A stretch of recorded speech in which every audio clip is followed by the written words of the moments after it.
आवाज महाराष्ट्राचा। नमस्कार, मी सुद्धा संध्या लाईव्ह मध्ये आपलं सगळ्यांचं स्वागत। सर्वोच्च न्यायालय हे डॉक्टर बाबासाहेब आंबेडकर यांच्या अभिप्रेत असलेलं हे न्यायालय आहे आणि न्यायालयाने ही भूमिका घेऊन 1 ऑगस्ट 2024 रोजी उपवर्गीकरण आरक्षण जाहीर करावं। आम्ही मुख्यमंत्री देवेंद्र फडणवीस यांची भेट घेऊन त्यांना पाठिंबा देण्यासाठी बोलणार आहोत। याआधी 5 राज्यात उपवर्गीकरण झालं, तिथे कोणत्याही प्रकारचा द्वेष झाला नाही, सर्वांना समान संधी दिली गेली।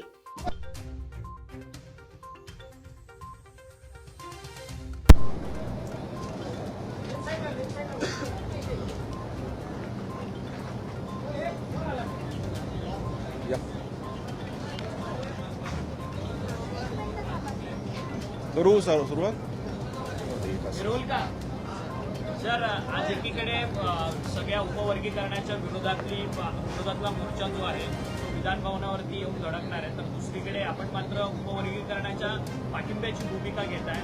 भूमिका का महत्वाची आहे, नेमकी का असा पाठिंबा देतो? खरं तर सर्वोच्च न्यायालय हे माननीय डॉक्टर बाबासाहेब आंबेडकरांनी अभिप्रेत असलेलं हे न्यायालय आणि न्यायालयाने ही भूमिका घेऊन 1 ऑगस्ट 2024 रोजी आरक्षण उपवर्गीकरण राज्यांनी जाहीर करावं असं जाहीर केल्यानंतर 5 राज्यांमध्ये कुठलाही विरोध न होता ते आरक्षण उपवर्गीकरण त्या ठिकाणी जाहीर झालंय।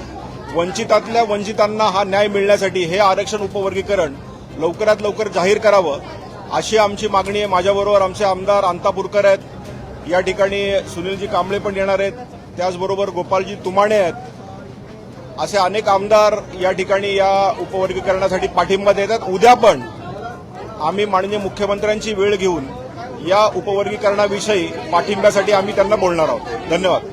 सर, पण एकीकडे 27 आमदारांनी काल मुख्यमंत्र्यांना सहीचं पत्र दिले आहे की हे उपवर्गीकरण जे आहे ते खरं तर जातीपातीमध्ये भांडणं लावणारी आहे।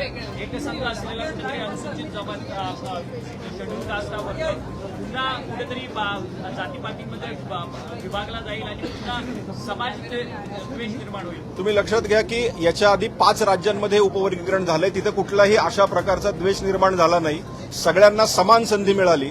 महाराष्ट्रातही तसं काही होणार नाही आणि कुणीही कुणाच्या हक्काचं मागत नाहीये, पण जे खऱ्या अर्थानं गरीब आणि वंचित आहेत, माननीय भूषण गवई सुद्धा त्या 7 खंडपीठाच्या सर्वोच्च न्यायालयाच्या त्या खंडपीठामध्ये होते आणि त्या खंडपीठाने हेच सांगितलं की मागासलेपणा यासाठी हे खऱ्या अर्थानं निर्मूलन होण्यासाठी हे उपवर्गीकरण होणं अत्यंत गरजेचं आहे। परंतु कास्ट सेन्ससच्या संदर्भातला निर्णय जो आहे तो केंद्र सरकारकडून घेण्यात आलेला आहे, परंतु या सगळ्या संदर्भातली अंमलबजावणी कधी होणार आहे? कारण की सातत्यानं कास्ट सेन्सेक्स हा पूर्ण झाला तर पूर्ण भारताचा होईल आणि त्याच उद्देशाने मी याच्या आधी पण सांगितलंय की सर्वोच्च न्यायालयाने जे सांगितलंय ते इतर राज्यांमध्ये जे इम्प्लिमेंटेशन झालंय त्याप्रमाणे महाराष्ट्र राज्यातही आपण करावं।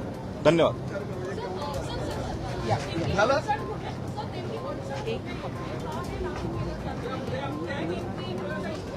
नाही, अडचण मला यामध्ये अडचण वाटत नाहीये, कारण गेल्या 2 वर्षापासून आम्ही यामध्ये लढाई करतोय आणि आज या लढाईमध्ये मातंग समाज असेल, बुरुड समाज असेल, वाल्मिकी समाज असेल, असे अनेक समाज, मादिगा समाज असेल, या समाज उतरलेले आहेत, रस्त्यावर दिसत आहेत।